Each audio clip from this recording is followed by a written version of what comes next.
রনপাই রায় বেশে নাচে আগডুম বাগডুম ঝৌড় গিজা গিজঘিনিতা মানভূম বীরভূম। জাহের থান bomb bomb Shiva পাষাণ চণ্ডী তারা ধর্ম ঠাকুর মা মনসা আগলে গাছের গোড়া। পাণ্ডু রাজা ইছাই ঘোষের বংশে দিচ্ছি বাতি কালু ডোমের বইছি ধারা রাজচোয়ারের জাতি। সবার উপর মানুষ সত্য রজকিনীর গান কমলকান্ত কোলাবলী ভাষায় সবার প্রাণ। নিতাই চাঁদের ভক্তি ধারায় আমরা মাতোয়ারা মন ফকিরা আউলিয়া আউলিয়া সাই বাউলের একতারা। তীর্থ অজয় বেদনাথা মঠ বুদ্ধ মহাবীরে ধর্ম রবীন্দ্রনাথ ঠাকুর রাঢ়ভূমির অন্তরে। রাঙামাটির স্বপ্নে হাঁটি স্বপ্নে জেগে রই পীড়িত পাখির গান শুনিয়েই সকাল রাঙাবই।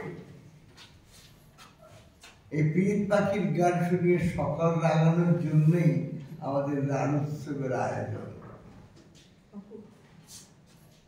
তা আমাদের সংস্কৃতির পুনরুজ্জীবন যেমন চাইছি, ঐতিহ্যের আশ্রয়ে ফিরতে চাইছে। কঠিন সময়ে আছি তো, বিভেদ বিভাজনের একটা সময়, তার থেকে রক্ষা পাওয়ার জন্যই আমরা ঐতিহ্যের আশ্রয় চাইছি। বাচ্চারা যেমন ভয় পেলে মায়ের করে যায়, আমরাও ঠিক সেই রকম ঐতিহ্যের আশ্রয় খুঁজছি, আমাদের সংস্কৃতির আশ্রয় খুঁজছি।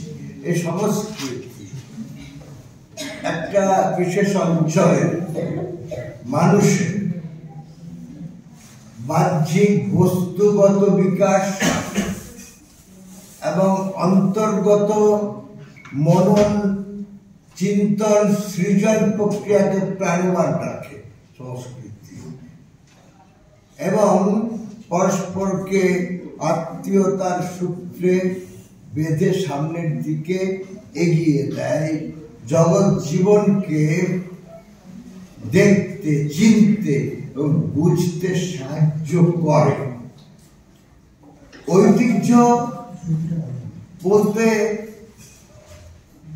আমরা আরো গভীরতর বিষয় বুঝি। অতীতের অনুকরণ নয়, অতীতে পালিয়ে যাওয়া নয়, অতীতের নবীকরণও নয়। একটা ভূখণ্ডে যে মানুষ দীর্ঘদিন ধরে বাস করছে, সেই মানুষের ধারাবাহিক ইতিহাসের মর্মবস্তু হলো ঐতিহ্য। ঐতিহ্য আমাদেরকে যেমন আমাদের মননকে তৈরি করে, অন্ধকারে আলো দেখায়, আমাদের সামনের বিপদ থেকে সতর্ক করে, রক্ষা করে। সেজন্য সংস্কৃতি এবং ঐতিহ্যের অনুশীলন, পঠন পাঠন স্কুল কলেজ বিশ্ববিদ্যালয় লেভেলে হওয়া খুবই দরকার। আপনারা এখানে এই ধরনের আলোচনা সভার আয়োজন করে একটা সময়োচিত কাজ করেছেন, এই জন্য আমি আমার কৃতজ্ঞতা জানাই। বাঁকুড়ায় সোনামুখী নারীতে দাঁড়িয়ে কি কথা বলবো, এটা রামানন্দ চট্টোপাধ্যায়ের বাঁকুড়া, এটা যদু ভট্টের বাঁকুড়া, এটা যামিনী রায়ের বাঁকুড়া, এটা রামি কিঙ্করের বাঁকুড়া। এখানে দাঁড়িয়ে কথা বলতে সত্যি সত্যি তো আমি কেমন যেন হয়ে উঠছি, উদ্যন্ত শিবরাম যাচ্ছে। বটেই তো, যামিনী রায়ের আঁকা নয়াল হৃদয়ে আমার দিয়েছে টান, অনুভবের ভিতরে মাথা আরেক অনুভব। তাই যা হোক, অনুভবী মানুষরা এখানে আছেন। সুদূর অতীতে কৃষ্ণের জন্মের প্রায় 2000 বছর আগে পূর্ব ভারতের এই যে একটা নির্দিষ্ট অঞ্চল রাঢ়, এখানে একটা মানবিক সভ্যতা উন্নত এবং মানবিক সভ্যতা গড়ে উঠেছিল, যে সভ্যতার সঙ্গে এই পূর্ব ভারতের রাঢ়ের সভ্যতার সঙ্গে আমাদের উত্তর ভারতের সভ্যতার কোনো মিল নেই, বরং একদম সম্পূর্ণ বিপরীত। দীর্ঘকাল ধরে এই দুই সভ্যতার সংগ্রাম হয়েছে, লড়াই হয়েছে, কিন্তু রাঢ়া তার সক্রিয়তাটা বজায় রাখতে পেরেছে, শেকড়ে জোরে, তার ঐতিহ্যের জোরে এটাকে বজায় রাখতে পেরেছেন, আজও পর্যন্ত তার সক্রিয়তাটা বজায় রাখে। এখানে সবটা বলা হয় না, সমন্বয়ও ঘটেছে, অনেক ক্ষেত্রে সমন্বয়টাও ঘটেছে। তা যাই হোক, অনেক ভাঙচুর, অনেক ধ্বংস, অনেক যুদ্ধ, তারপরেও রাঢ়ে ছড়িয়ে ছিটিয়ে যেটুকু পড়ে আছে, এবং সেগুলিকে মৃত অবস্থায় পাবো না, জীবন্ত অবস্থাতেই পাবো। সময়কালের প্রভাব, বিশেষ করে আজকের দিনে শক্তিশালী সংস্কৃতির আগ্রাসন, সাংস্কৃতিক জাতীয়তাবাদ যেভাবে গ্রাস করছে স্থানীয় মানুষের সংস্কৃতিকে, তো সেখানে আমাদের রাঢ় অতীতকাল থেকে মধ্যযুগ পর্যন্ত তার কালচারাল ডমিনেশন বজায় রাখতে পেরেছিল, ইংরেজ আসার সময় পর্যন্ত বজায় রাখতে পেরেছিল। তারপরে ক্ষয়িষ্ণু সময়ের হাত তাকে কিছুটা ম্লান করেছে, তবু যেটুকুই আছে, যেটুকু জীবন্ত অবস্থাতে ভাঙাচোরা যেটুকুই আছে, রাঢ়কে তার সন্তানেরা যদি এগিয়ে আসেন, রাঢ়কে যদি ভালোবাসেন, তাহলে আমরা যেটা চাইছি সংস্কৃতির পুনর্জীবন, রাঢ়ের সংস্কৃতির পুনর্জীবন, সেটা সম্ভব হবে। সংরক্ষণের কথা আমি বললে সাজিয়ে রাখার বিষয় নয়, রাঢ় যেন আমাদের রাঢ়ের সংস্কৃতি আমাদের জীবন বোধকে উজ্জীবিত করে, তার জন্যই তো রাঢ় চর্চা। যাই হোক, এই রাঢ় বলতে আমরা কি বুঝি ভাই? এই তো পশ্চিমে ছোটনাগপুর মালভূমি থেকে নামতে নামতে পূর্বে গঙ্গা বদ্বীপ পর্যন্ত যে জায়গা, তাদের পশ্চিমবঙ্গের ৮-৯টি জেলা আছে, তার অংশ বিশেষ আছে, যেমন পুরুলিয়া, বাঁকুড়া, পশ্চিম মেদিনীপুর, ঝাড়গ্রাম, মুর্শিদাবাদের কান্দি মহকুমা, বর্ধমান তো আছে, হাওড়া হুগলির কিছুটা অংশ, এই সবটাই পরে আবার উড়িষ্যা, ঝাড়খণ্ডেরও কিছু অংশ এই রাঢ়ভূমি, প্রাচীন রাঢ়ের মধ্যে পড়ে, সেটা তো মানচিত্রে দেখে নেওয়া যাবে। তো এই রাঢ়কে আমাদের প্রাচীন সাহিত্যে ছোট করে দেখা হতো, তো এটাকে প্রাপ্তদের দেশ বলা হতো, পাপের দেশ বলা হতো। এখানে যদি আর্যাবর্ত থেকে কেউ আসতেন, তাকে ফিরে গিয়ে ব্রাত্যষ্টম যজ্ঞ করে প্রায়শ্চিত্ত করতে হতো। এই ব্রাত্যদের দেশ রাঢ়। তা এই রাঢ় শব্দটির অর্থটা কি? এমনিতে লাল মাটির দেশ, অস্ট্রিক শব্দ জানো তো রাঢ়, এর অর্থ সুতো। আবার সাঁওতালি তে রৌড়, সেটা হচ্ছে গানের সুর, এটা গানের দেশও তো বটে। আরেকটি অর্থ হচ্ছে সার্প, সাপ। আমার এই শেষ অর্থটাকে খুব তাৎপর্যপূর্ণ মনে হয়েছে, কারণ হিন্দু পুরাণে যেটাকে বলা হচ্ছে নাগের দেশ, পাতাল, নাগরাজ্য, সেটাই আমাদের এই রাঢ়। জৈন পুরাণে আমরা দেখতে পাচ্ছি যে এখানে পার্শ্বনাথ তো এখানেই সাধনা করেছেন, বা তীর্থঙ্করদের অনেকেই। তো বাঁকুড়া জেলা জৈন ধর্মের যে অবশেষগুলো পড়ে রয়েছে মূর্তির চতুর্দিকে, হিউজ হিউজ। তো সেখানে যে কাহিনী, সেটা পার্শ্বনাথ এখানে এসেছিলেন। তো সেখানে তাকে যে আমাদের আদিবাসী পুরাণের যে ধর্ম কর্ম আছে, তো সেখানে এখানে কর্মটাসু যে কর্ম বা ধরেন্দ্র, এরা বিরোধিতা করেছিল। অনুকূল কোলা প্রতিকূল কোলা আইডিয়াগুলো তেমনি পাওয়া যায়। তো তারপরে ধরেন্দ্র সর্প যখন তার অনুকূলে এলো পার্শ্বনাথের, এবং তার উপরে যে ছাতা ধরেছে ফোড়া দিয়ে, পার্শ্বনাথের মাথার উপরে সাপের ফোড়া আছে না, সেই নাগরাজ্য পার্শ্বনাথ তারপরে এখানে তার ধর্মপ্রচার করতে পেরেছিলেন। একই গল্প মহাবীর সঙ্গে, মহাবীরকে নিয়েও আছে। সেখানে পরীশ্বরের সঙ্গে তার সাক্ষাৎ, এই সমস্ত বিষয়গুলো। তাছাড়া যে মনসার গল্পগুলো পায় না, তা আমাদের যে রাঢ়ের যে কৃষি সভ্যতার পত্তন করেছিলেন শিব, বুঝলেন? তো শিবের কন্যা হচ্ছে মনসা।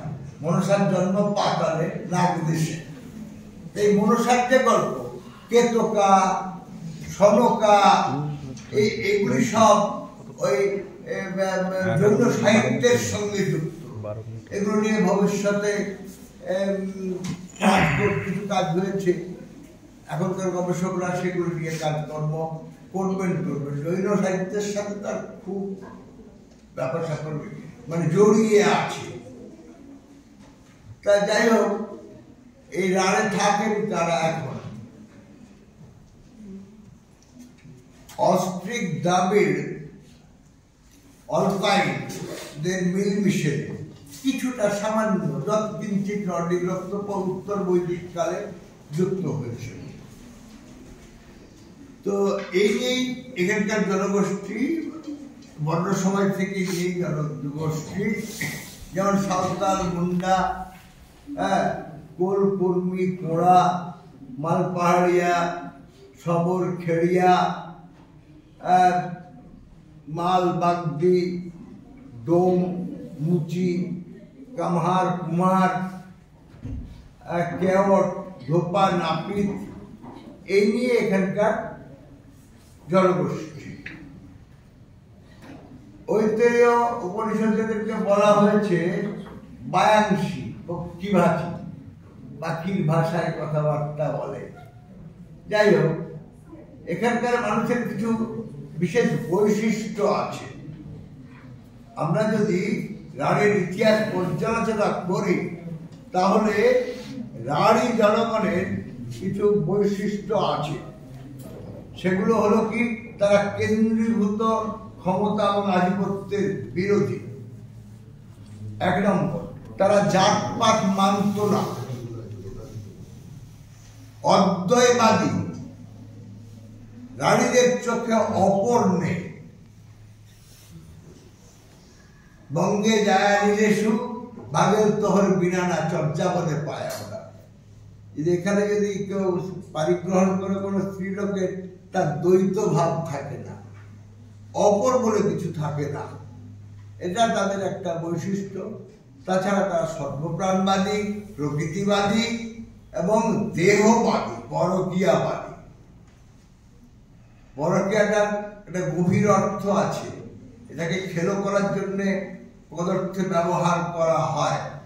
তো যাই হোক, এরা দেহবাদী। এখানকার মানুষ বিশ্বাস করত দেহভাণ্ডেই ব্রহ্মাণ্ড, নিয়দ্দিবহি দুর্মাজাহি, তোমার মধ্যেই পরম রয়েছে, তোমাকে বাইরে কোথাও যেতে হবে না। তাই তারা দেহবাদী। মুক্ত শোভন যৌন, মানে অবদমনহীন মুক্ত শোভন যৌন সম্পর্ক, নৃত্য সঙ্গীতে মুক্তির বোধ, এগুলো ছিল এখানকার জনগোষ্ঠীর বৈশিষ্ট্য। এই যে বৈশিষ্ট্যগুলি তাদের আদিবাসী জীবনের অর্জন, উপজাতীয় জীবনের অর্জন। এগুলোকে যদি আমাদেরকে বুঝতে হয় তাহলে এখানকার উপজাতীয় জীবনটাকে বুঝতে হবে। কারণ তো আমরা তো অস্ট্রিক দ্রাবিড়দের থেকেই তো বিকশিত হয়েছি না। আমরা যে যাই বলি আর যাই পদবি ধারণ করি, আদতে আমরা তো অস্ট্রিক জাত। আমাদের গড়ন, আমাদের যা জিনে রাখা আছে সবই আর বলে করে কোনো লাভ টাভ নেই। তাহলে আমাদেরকে যদি জানতে হয় তাহলে উপজাতীয় জীবনটা জানতে হবে। এখানকার উপজাতীয়রা একটা উন্নত সংস্কৃতির অধিকারী, বিশেষ করে সাঁওতাল মুন্ডারা উন্নত সংস্কৃতির অধিকারী, ভাষা এবং সংস্কৃতির অধিকারী। এবং তারা আগ্রাসনের সময়, বিশেষ ঔপনিবেশিক আগ্রাসন, আর্য আক্রমণকারী, আর্য আক্রমণ তো যেমন তেমন ছিল না। এখানকার এই যে পাণ্ডু রাজার ঢিপি থেকে শুরু করে একদম চন্দ্রকেতুগড় পর্যন্ত গঙ্গার আড়ি সভ্যতা বর্বর ব্রাহ্মণ্য আক্রমণে ধ্বংস হয়েছিল।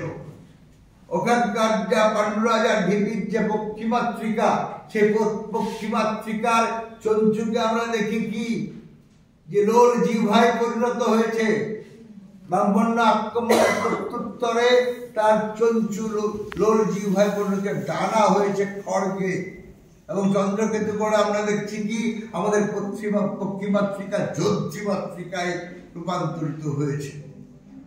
তো আদিবাসীদের কথা বলছিলাম, যে আদিবাসীরা তারা উন্নত সংস্কৃতির অধিকারী, কিন্তু তাদের আর্য আক্রমণের কাছে তারা আত্মসমর্পণ করেনি। এই আত্মসমর্পণহীন অংশ পাহাড়ে জঙ্গলে গিয়ে তাদের ভাষা এবং সংস্কৃতিকে রক্ষা করেছে। এবং তাদের জঙ্গলেই পাহাড়ে তাদের জীবন সামাজিকভাবে বিকশিত। জঙ্গলই তাদের কাছে আশ্রয়, আহার এবং ঔষধি। তো তারা বিভিন্ন জায়গায় বসতি তৈরি করেছে। তারা যে শিক্ষিত এটা বলতেই হবে, কারণ তাদের যে পরিক্রমা কোথা থেকে কোথায় আসছে সেগুলি তাদের কারামে বিধৃত, এবং সেটা শ্রুতি নির্ভর।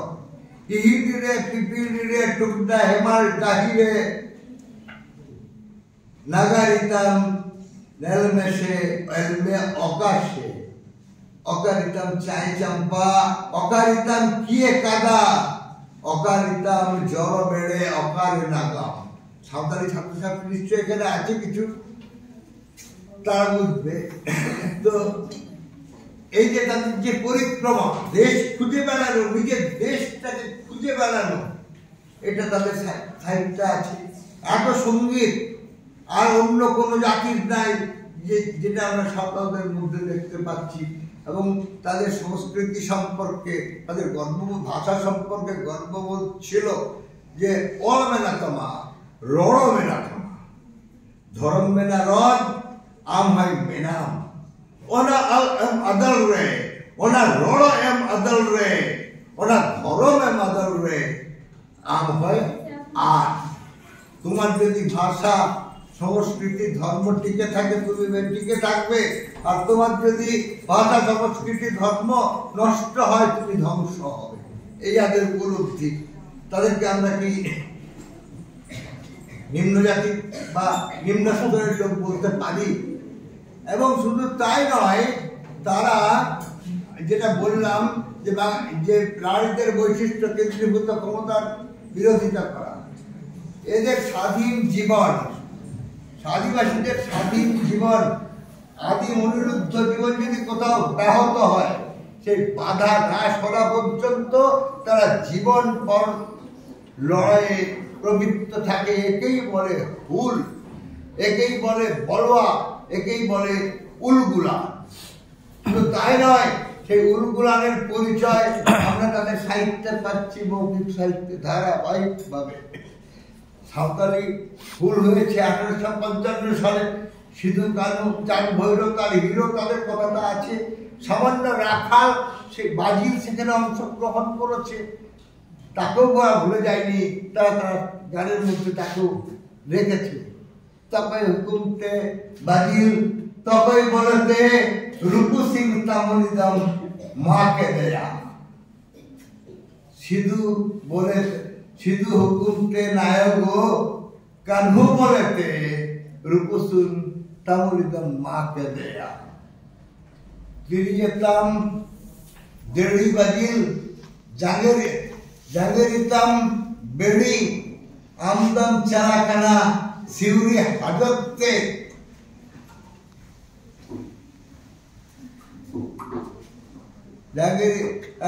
সিউড়ি হাজতে তিনিতাম প্রিয় নায়ক জাগেরিতাম লিপুর আমদাম চারা নিতদাম চারাখানা সিউড়ি মিলারে তোমার পায়ে বেড়ি হাতে বেড়ি তুমি তো হাজতে যাচ্ছ না আমার হাতে বাঁশি আমার পায়ে নুপুর আমি শিউড়ি মেলা দেখতে যাচ্ছি তা এই একটা জাতি যে হাসতে হাসতে হাসির মঞ্চে যেতে পারে ভুলের জন্যে তার সংস্কৃতি রক্ষা করার জন্যে তার ভাষাকে রক্ষা করার জন্যে সুতরাং রাঢ়ীদের বৈশিষ্ট্যকে যদি খুঁজতে হয় তাহলে সাঁওতালি পরম্পরার মধ্যে সেটাকে খুঁজতে হবে সাঁওতালি জীবন সংস্কৃতি এ আলোচনা করবেন আমার ভাই শীতল সেখানে আলোচনা করবেন তা যাই হোক যে এই যে সভ্যতাটা গড়ে উঠেছিল এখানে আমি বললাম যে গুপ্ত যুগ পর্যন্ত বারবার আক্রমণ হয়েছে কিন্তু রাঢ়কে গ্রাস করতে পারেনি রাঢ়কে মাত্র রাঢ়ীদের প্রতিরোধ ক্ষমতাও ছিল সেই রকমের